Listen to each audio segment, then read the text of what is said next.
I called to speak to my doctor, and the receptionist asked, "May I ask who's calling?"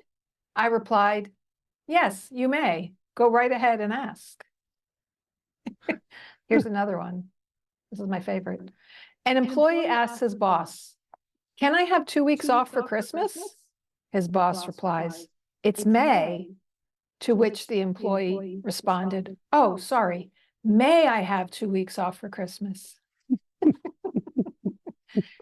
Hello, it's Gina. And this is Don with Focus Healthy Family with another Tuesday tips for you.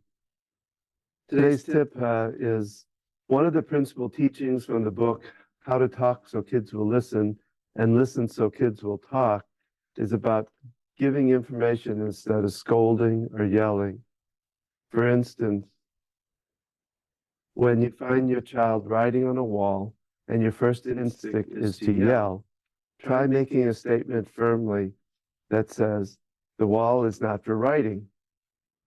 Paper or the chalkboard are proper places to write." That can be followed up by having them help clean up the writing off or painting over it. This comes from the book, How to Talk So Kids Will Listen and Listen So Kids Will Talk by Adele Faber and Elaine Maslish.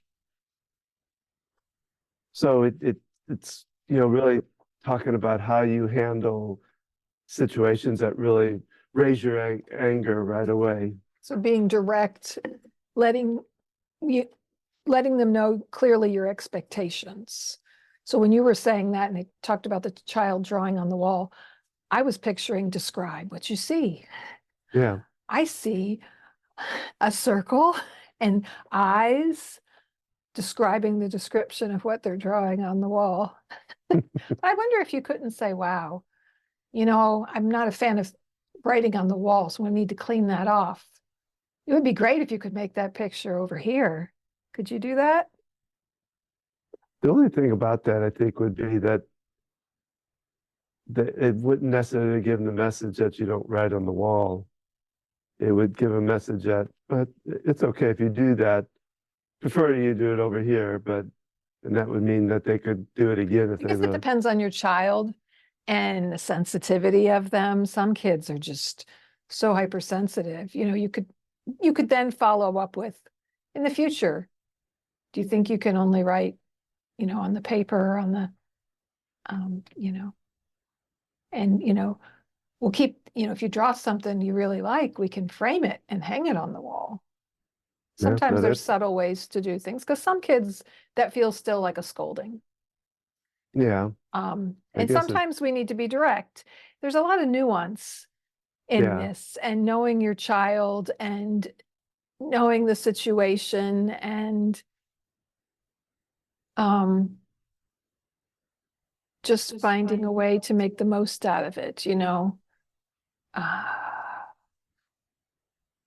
I don't know, I'm picturing some kids who might get real shut down by a super direct like response. You said, I think it's kind of a fine line on knowing your child and what it takes. Yeah, and keeping the sarcasm out, like, what are walls for? Where are we supposed to write? Sometimes that can be, if your kid's just young and a little mischievous, papers for writing on, and walls are for hanging pictures that we've already made. Kind of keeping it in the positive too. I mean, yes, you can say walls are not for writing on, but sometimes it helps to phrase it in the positive. Look at this cool sketchbook. You can do all the writing you want here. The walls are just for hanging up pictures. Just nuances on being direct, setting your boundaries, making it clear what's appropriate and what's not. So there's different ways of doing it. Computers are not for walking on, but you can curl up in my lap. I'm speaking of our cat. And there she is. I'm going to mess up my cords here.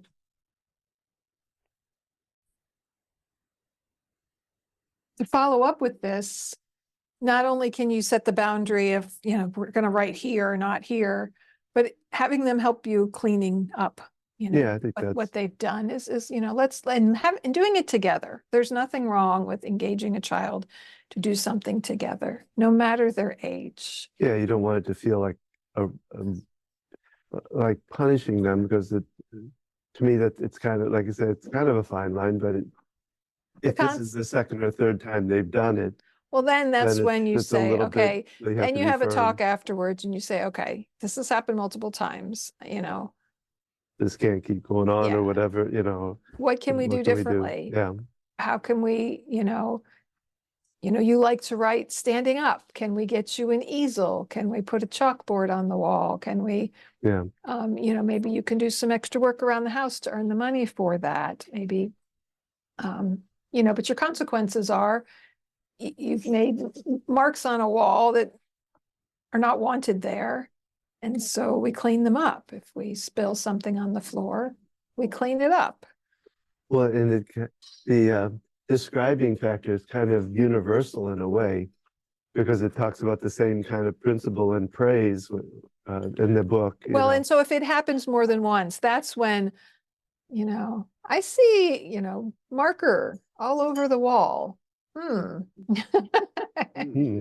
I thought we talked about something about this, where's that book of yours I gave you? And, and depending on their age.